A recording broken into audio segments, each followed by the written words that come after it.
तांडव कहानी की शुरुआत होती है राजनीति के खेल से। यहाँ हर कोई सत्ता पाना चाहता है, पर इस कहानी के राजा और विलन दोनों ही हैं समर प्रताप सिंह। समर प्रताप सिंह जो कि वर्तमान मुख्यमंत्री देवकी नंदन के बेटे हैं। देवकी नंदन जी 2 बार से पीएम रह चुके हैं। जल्दी चुनाव के नतीजे आने वाले हैं और सबको पूरा भरोसा है कि इस बार भी जन लोक दल ही सत्ता में आने वाली है।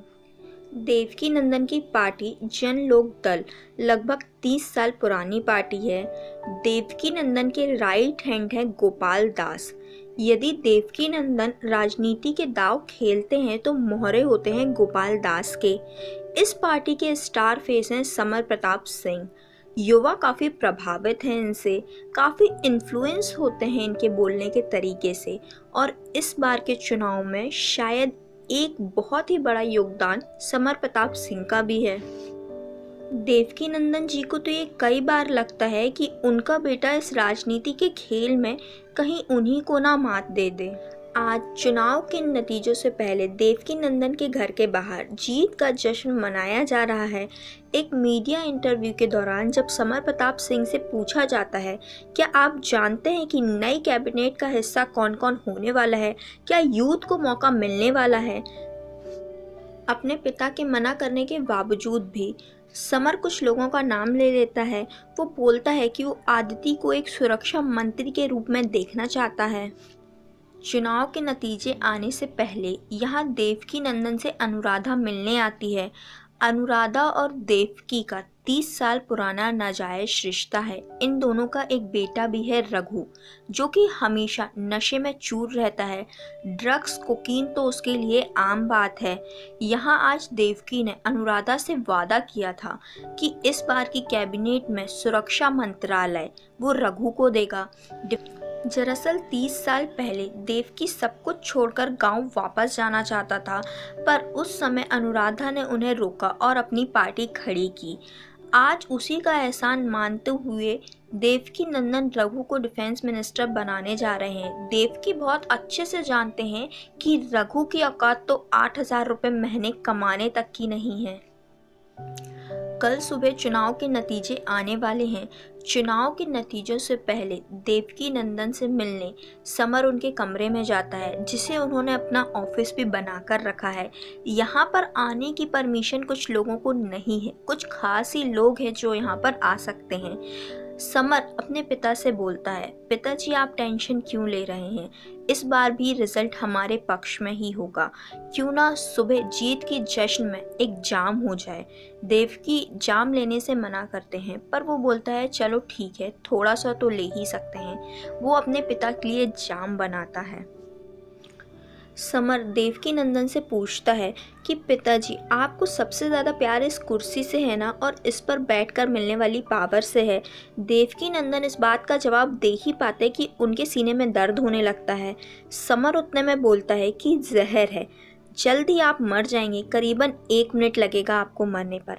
आप बहुत अच्छे से जानते थे कि मैं बहुत काबिल हूँ, पर आप अपने घमंड में इतना चूर थे कि प्रधानमंत्री मुझे कभी नहीं बनने देते। इसलिए इस सत्ता को पाने के लिए राजनीति के खेल में सब कुछ जायज़ है। और देवकी नंदन मर जाते हैं। देवकी नंदन के इस मौत के खेल में समर के साथ उसकी वाइफ आयशा, उसके कुछ मीडिया के दोस्त और कुछ डॉक्टर भी शामिल हैं। हमारी इस कहानी का एक और पहलू है जो कि वीएनयू का है, यानी कि विवेकानंद नेशनल यूनिवर्सिटी का। हमारी इस कहानी का हीरो है शिवा। इन्हीं के कॉलेज का एक लड़का है इमरान, जो कि अपने गांव मलकपुर किसान आंदोलन में प्रोटेस्ट करने गया हुआ है। दरअसल यहाँ पर विदेशी फैक्ट्रियाँ लगने वाली हैं। कम दामों में किसानों की ज़मीन खरीद कर यहाँ पर हाईवे के नाम पर राजनीति खेल खेला जा रहा है। दरअसल बोला तो ये गया है यहाँ पर हाईवे बनाया जाएगा, कम दामों में किसानों से ज़मीन लेकर यहाँ पर विदेशी कंपनियों को बेचकर फैक्ट्री लगाने का प्लान है, जिसका प्रोटेस्ट इमरान और उसके गांव वाले कर रहे हैं। पर यहाँ पर कुछ अलग ही राजनीति के दांव खेले जा रहे हैं। यहाँ पर कुछ लड़कों की लिस्ट बनाई गई है जो कि मुसलमान हैं और उन्हें मार दिया गया। इस लिस्ट में इमरान का नाम भी शामिल है। इमरान कॉलेज में है। यहाँ पर पुलिस आती है और उसे उठाकर ले जा लेती है। शिवा चेतन, सना सभी पुलिस स्टेशन जाते हैं जहाँ पर वो इंस्पेक्टर से मिलने की दरखास्त करते हैं, पर थानेदार नहीं मिलने देता है। बोलता है कि सर बाहर गए हुए हैं, वो अभी नहीं आएंगे। सभी 70 लड़के कॉलेज के पुलिस स्टेशन पहुंच जाते हैं, पर यहाँ पुलिस वाले अपना एक नया दांव खेलते हैं और लाठी चार्ज कर देते हैं और उल्टा चार्ज लड़कों पर लगाया जाता है कि उन्होंने आके पुलिस स्टेशन में हंगामा किया और हमारे 3 कर्मचारियों को घायल भी किया। यहाँ अपने दोस्त को छुड़ाने के लिए शिवा जी तोड़ मेहनत करते हैं, हर एक दरवाजे पर जाते हैं, हर किसी से मदद मांगते हैं, पर हर जगह से निराशा ही हाथ लगती है। अभी अभी देश का प्रधानमंत्री मरा है तो वो न्यूज़ ज़्यादा इम्पोर्टेंट है। एक मलकपुर की छोटे से प्रोटेस्ट की न्यूज़ कोई न्यूज़ चैनल नहीं दिखाना चाहता। उनका एक फ्रेंड एडिटर था जो उन्हें एडवाइस देता है कि तुम्हारे पास कोई वीडियो है या कोई प्रूफ है अपनी बात को प्रूफ करने का। तो शिवा को एक आइडिया आता है, वो एक वीडियो बनाता है जो कि फेक वीडियो रहता है, फेक एनकाउंटर का वीडियो रहता है। वो बोलता है कि कैसे उन 2 लड़कों को मारा गया और कैसे मेरे दोस्त को ज़बरदस्ती थाने में बंद कर रखा गया है।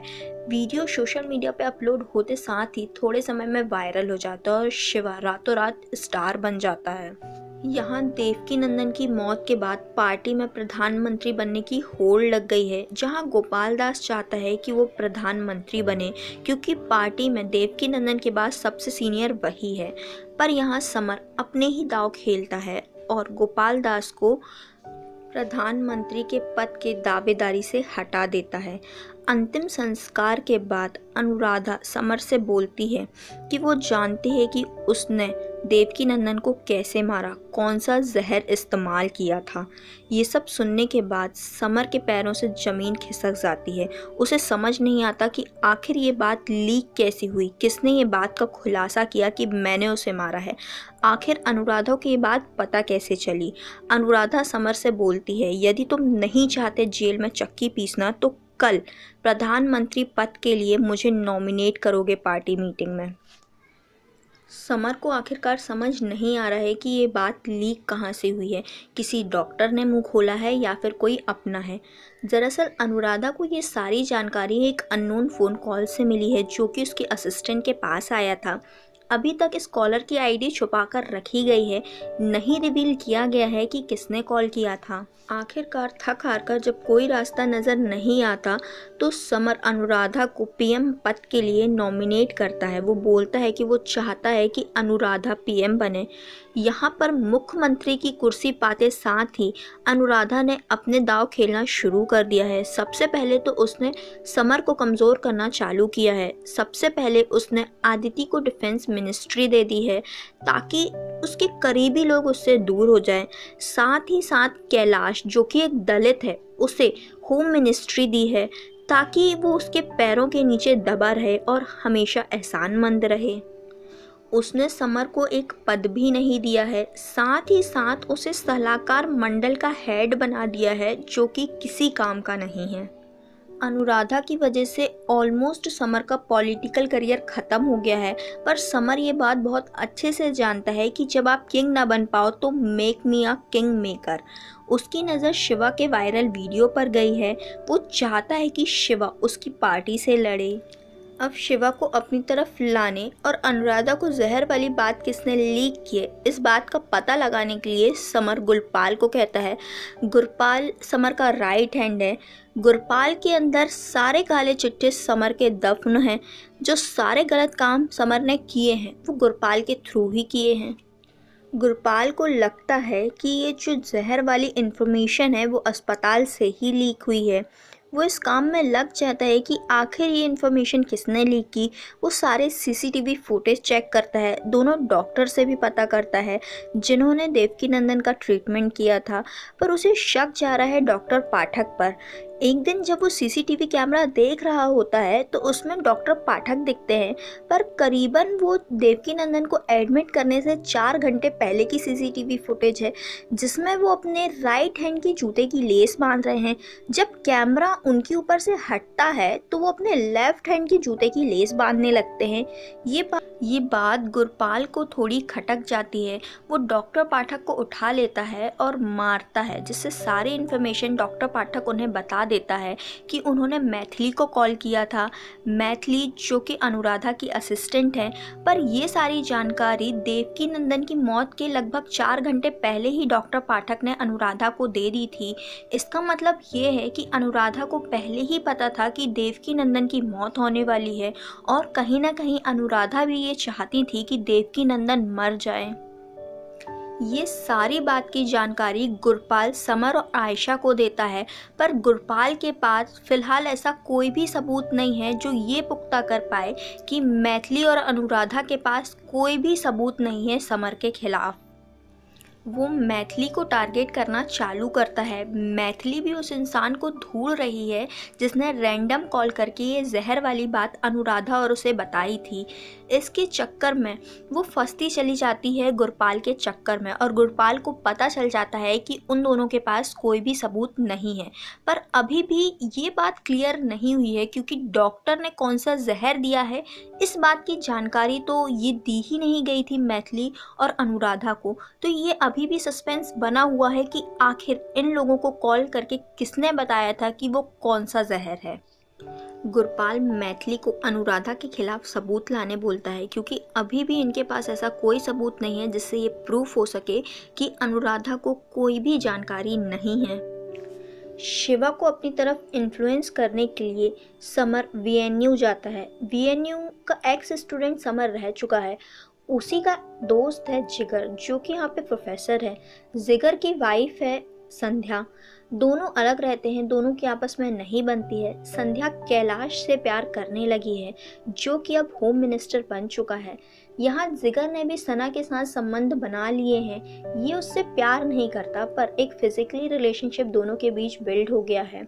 यहाँ सना की बहन है अदा। अदा का एक बॉयफ्रेंड था, उसके ऊपर पुलिस ने इल्ज़ाम लगाया था कि वो टेररिस्ट है। उसने पुलिस से डरकर आत्महत्या तो कर ली, पर उस केस में आज भी पुलिस वाले अदा को परेशान करते हैं, बार बार सना से पैसे मांगते रहते हैं। इस बार पुलिस वाले ने 10 लाख की डिमांड की है, पर सना के पास इतना पैसा नहीं है कि वो दे पाए। पर उसने प्रोफेसर जिगर से पैसे मांगे हैं। जिगर बोलता है कि उसके पास इतने पैसे तो नहीं हैं, पर एक काम है जिसे करके वो इतने पैसे कमा सकती है। वो काम सही नहीं है पर किसी का मर्डर भी नहीं करना है। फिलहाल सना बहुत मजबूर है और इस काम के लिए हामी भर देती है। शिवा को अपनी तरफ लाने के लिए गुरपाल एक नई चाल चलता है। वो डिसाइड करता है इनकी गैंग को तोड़ने का। ये यूथ हैं, सारे काम मिलकर करते हैं, इनका गैंग काफ़ी पावरफुल है। सबसे पहले तो वो विशाल को अपनी तरफ करता है। पहले उसे 2 दिन तक एक खुफिया जगह पर रखता है, फिर 2 दिन बाद उसे मार देता है। फिर शिवा के ग्रुप के चेतन के ड्रॉर में सना के हाथों विशाल का मोबाइल रखवा देता है ताकि विशाल के मर्डर का इल्ज़ाम चेतन के ऊपर आ जाए। ये सब करके सना को पैसे तो मिल जाते हैं, पर जब उसे पता चलता है कि इन्होंने विशाल को मार दिया है तो उसके अंदर का गिल्ट उसे खाए जा रहा है। यहाँ शिवा भी चेतन के खिलाफ गवाही दे देता है और पुलिस चेतन को उठाकर ले जा लेती है। फिर गुरपाल और समर के इशारे पर चेतन को छोड़ भी देती है। जब चेतन बाहर आता है तो इनका ग्रुप 2 ग्रुपों में डिवाइड हो गया है। यहाँ शिवा और चेतन आपस में लड़ रहे हैं, दोनों की आपस में नहीं पट रही है। यहाँ कॉलेज में इलेक्शन का भी माहौल है, यहाँ पर इलेक्शन की भी गर्मा गर्मी है, पर यहाँ पर शिवा को अभी भी लग रहा है कि कुछ मिसिंग है। यहाँ सना भी बोलती है कि हमें जांच पड़ताल करवानी चाहिए। दोनों समर से मिलने आते हैं। वो बोलते हैं कि आप क्या विशाल के मर्डर केस में सीबीआई जांच करा सकते हैं। यहाँ पर समर भी अनऑफिशियली सीबीआई जांच कराता है, जहाँ पर कसूरवार चेतन ही मिलता है, क्योंकि गुरपाल ने विशाल का मर्डर करने के बाद चेतन के हाथ लगे हुए कुछ सामान और सिगरेट वहां पर छोड़ देता है, जिसके बाद जांच में ये पता चलता है कि चेतन ने ही उसका मर्डर किया है और उसे जेल में डलवा देता है। पर अब जब समर ने शिवा के ऊपर एक एहसान कर दिया है तो उसके एहवज में आकर वो शिवा को बोलता है, क्यों ना तुम मेरी पार्टी की तरफ से इलेक्शन लड़ो, क्यों ना तुम राजनीति में आ जाओ। वो उससे बोलता है कि मैं आईएएस बनना चाहता हूँ सर। पर समर उससे बोलता है, जब तुम ऑर्डर दोगे तो बेहतर तरीके से चीज़ों को बदल सकते हो, बेहतर बदलाव ला सकते हो, पर शिवा समर को बोलता है, यस सर, आप सही बोल रहे हैं, मैं ऑर्डर देने के लिए बना हूँ, मैं चुनाव लड़ूंगा, पर आपकी पार्टी से नहीं, मैं अपनी खुद की पार्टी बनाऊंगा। वो यूनिवर्सिटी जाता है और अपनी खुद की पार्टी, नई पार्टी बनाता है, तांडव। पर यहाँ पर गुरपाल ने अपनी एक और नई चाल चल दी है। उसने जेल के अंदर ही चेतन के ऊपर जानलेवा हमला करवा दिया है। वो हॉस्पिटल में कोमा में है। सभी दोस्त यहाँ पर आते हैं। यहाँ पर शिवा भी आता है, सना भी रहती है, सभी दोस्त यहाँ पर मौजूद रहते हैं। उतने में रिजल्ट की अनाउंसमेंट होती है, जहाँ पर ये रिजल्ट आता है कि शिवा इलेक्शन जीत गया है। यहाँ पर सना को भी महसूस होने लगा है कि वो एक दलदल में है जो फंसती चली जा रही है। उसने डिसाइड किया है कि वो अदा को लेके सब कुछ छोड़कर यहाँ से चली जाएगी। उसने अदा को खान मार्केट में वेट करने के लिए बोला है, पर वो जाने से पहले शिवा को सारी सच्चाई बताना चाहती है। वो फ़ोन करके शिवा को लाइब्रेरी में बुलाती है। यहाँ पर शिवा आए उससे पहले उसे जिगर मिल जाता है। शिवा हर जगह सना को ढूंढता है, पर सना उसे नहीं मिलती। हॉस्टल के एक कमरे में सना की लाश पंखे से लटकी हुई उसे मिलती है। शिवा सना से प्यार करने लगा था और एक बार तो उसने उसे प्रपोज भी कर दिया था। कहीं ना कहीं सना को खोने का गम उसे खाए जा रहा है। यहाँ मैथिली भी गुरपाल को अनुराधा के खिलाफ सबूत देकर चली गई है, जिसमें अनुराधा ने कबूला है कि उसे 4 घंटे पहले ही पता था कि देवकी मरने वाला है। फिर भी उसने कोई भी एक्शन नहीं लिया और समर के खिलाफ भी उसके पास कोई भी सबूत नहीं है। वो एक रैंडम कॉल के ज़रिए उसे पता चला था कि कौन है आखिर जिसने जहर दिया है, पर कोई भी सबूत समर के खिलाफ उसके पास नहीं है। ये सारी रिकॉर्डिंग गुरपाल समर को देता है। समर अनुराधा से मिलता है और उससे बोलता है कि आप खुद ही रिज़ाइन देंगी या पार्टी मीटिंग में बेइज्जत होना पसंद करेंगी। अनुराधा उससे बोलती है, यदि मैं बिना किसी रीज़न के रिज़ाइन दूंगी तो मीडिया सवाल पूछेगी, सभी सवाल उठाएंगे। तो समर उससे बोलता है, कल आप बाथरूम में गिरने का बहाना करेंगी और हॉस्पिटल में एडमिट होंगी और हेल्थ इशू के चलते आप रिज़ाइन देंगी।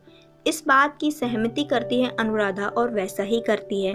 पर यहाँ पर समर ने अपना एक और ट्रम्प कार्ड खेला है। उसने खुद प्रधानमंत्री बनने की जगह गोपाल दास को प्रधानमंत्री बना दिया है। जब आयशा उससे ये सवाल पूछती है कि तुम खुद प्रधानमंत्री क्यों नहीं बने, तो वो बोलता है कि अब इस खेल में मुझे मज़ा आने लगा है और ये सीरीज़ यहाँ पर ख़त्म हो जाती है। सीरीज़ अपने पीछे बहुत सारे सवाल छोड़ गई है, जिसके जवाब हमें सीज़न 2 में मिलेंगे। पहले तो ये, आखिर समर ने ऐसा क्यों किया। यहाँ पर सना की लाश देखने के बाद शिवा घबराया हुआ है, उसे कुछ भी समझ नहीं आ रहा है। यहाँ पर खान मार्केट में भी अदा सना का वेट कर रही है और उसे नहीं पता है कि सना मर गई है। ऐसे बहुत सारे सवाल हैं जिनके जवाब हमें सीज़न 2 में मिलेंगे। आखिर वो अननोन कॉल किसने किया था, सारे जवाब हमें सीज़न 2 में मिलेंगे। सो फ्रेंड्स, आपको ये स्टोरी कैसी लगी प्लीज़ मुझे कमेंट करके बताइएगा। इसमें तो सिर्फ मैंने कुछ पहलू हैं जो एक्सप्लेन किए हैं। आप पूरी सीरीज़ अमेज़ॉन प्राइम में जाकर देख सकते हैं, तो प्लीज़ वहाँ जाकर ये सीरीज़ देखें। मेरे वीडियो को लाइक करें, शेयर करें, कमेंट करें और सब्सक्राइब करें, और स्टोरी कैसी लगी ये भी बताएं। इस वीडियो का उद्देश्य केवल इस सीरीज़ को प्रमोट करना है। सो प्लीज़ आप इसे अमेज़ॉन प्राइम पर जाकर देखें और प्लीज़ मुझे कमेंट करके बताइए यदि आप और भी कोई स्टोरी जानना चाहते हैं। Thank you for watching.